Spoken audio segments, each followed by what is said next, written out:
If you're getting into machine learning and data science, I'm sure you know that accuracy can lie sometimes. For example, imagine a disease that affects only 1 out of 100 people. If your model says nobody has this disease, it'll be correct 99% of the time, even though that's just a useless model. So in this video, I'm going to show you the right way to do this. I'll show you what's a confusion matrix, precision, recall, something more powerful called the F-score, and how you will know which one to optimize when. Let's start this video with the confusion matrix. This is kind of your one-stop shop to know exactly what your model is getting right and what it's getting wrong and how. It has 4 cells. The true positives are the correctly predicted positive labels. True negatives are the correctly predicted negative labels.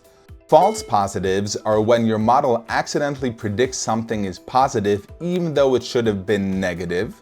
And false negative is when your model accidentally predicts something is negative even though it should have been positive. So in our case with the diseases, this would be your model missing a disease. Now, as you can tell, these 4 numbers can be a little bit confusing. It can be a bit hard to extract insights and clear actions from all these 4 numbers, which is why people invented much more simpler metrics to look at. So now let's move on to precision, which I think is the easiest metric to get started with. This metric looks at all the positive predictions of your model and tells you the probability of them being correct. Meaning, if your model has a precision of 1, it would hit anything it tries to hit. It just might not always try. To calculate precision, you first need to calculate the true positives and false positives. Then, the precision is the true positives divided by all the positive predictions, whether they are true or not. So now that we're done with precision, let's look at the other side of the coin, which is recall. Imagine you're a data scientist developing a machine learning model to catch cancer in CT scans. You probably can't afford missing a single positive case, which is what the recall metric will help you measure. It's defined as the ratio between the correct positive predictions and all the positive labels. And it's a super important metric to keep in mind in job interviews, and I'm going to show you how to code it up. First, you need to calculate the true positives and then calculate the false negatives, which are all the true labels which your model missed. Divide the two and handle the division by 0 case and you'll ace this question. Now that we got precision and recall out of the way, I'm sure you're starting to understand there's a bit of a trade-off between these two. If you're trying to maximize precision, trying to make sure every prediction of your model is correct, you're going to miss many of the positive cases. And vice versa. If you try to catch all the positive cases, you're likely to get more mistakes out of your model.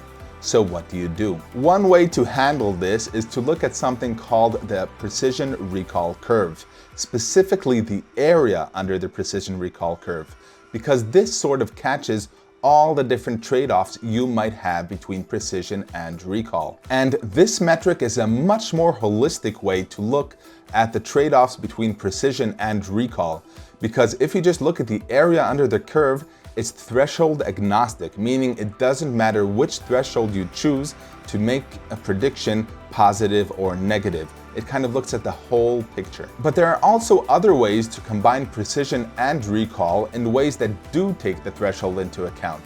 And that leads us to our final metric for today, the F-score.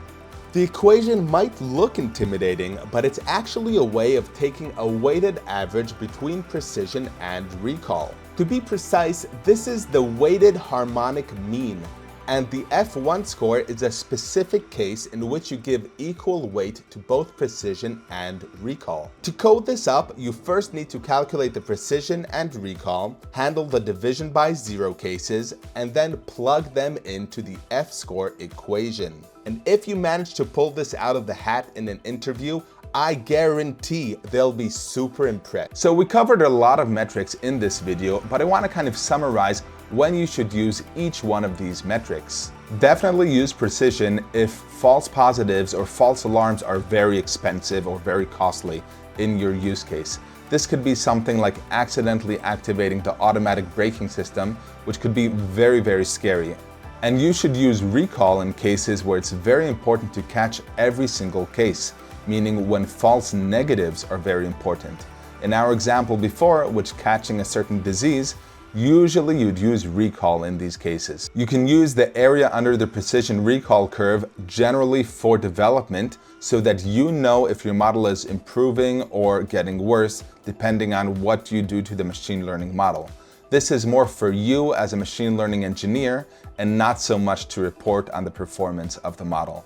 And lastly, the F-score is a very good metric to use when you do want to set a threshold.